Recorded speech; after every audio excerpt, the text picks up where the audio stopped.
Setelah Yesus selesai berpesan kepada ke-12 muridnya, pergilah ia dari sana untuk mengajar dan memberitakan Injil di dalam kota-kota mereka.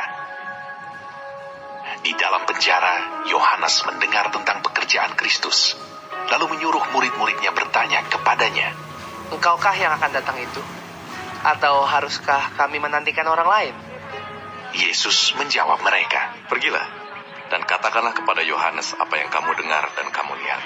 Orang buta melihat, orang lumpuh berjalan, orang kusta menjadi tahir, orang tuli mendengar, orang mati dibangkitkan, dan kepada orang miskin diberitakan kabar baik. Dan berbahagialah orang yang tidak menjadi kecewa dan menolak aku.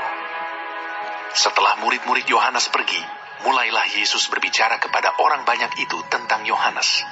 Untuk apakah kamu pergi ke padang gurun, melihat buluh yang digoyangkan angin kian kemari? Atau untuk apakah kamu pergi, melihat orang yang berpakaian halus? Orang yang berpakaian halus itu tempatnya di istana raja. Jadi untuk apakah kamu pergi, melihat nabi? Benar, dan aku berkata kepadamu, bahkan lebih daripada nabi. Karena tentang dia ada tertulis, lihatlah, aku menyuruh utusanku mendahului engkau.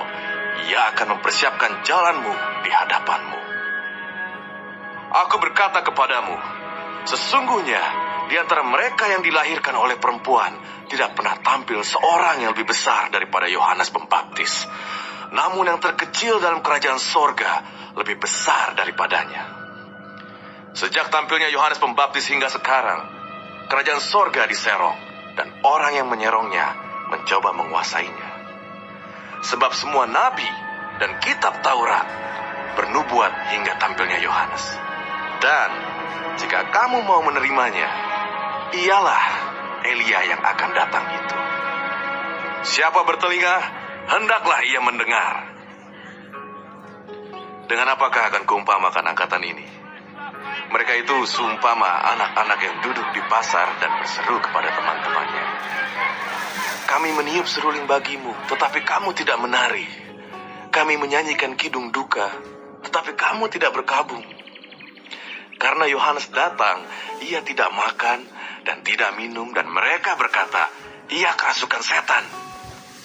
Kemudian anak manusia datang, ia makan dan minum, dan mereka berkata, lihatlah, ia seorang pelahap dan peminum, sahabat pemungut cukai dan orang berdosa.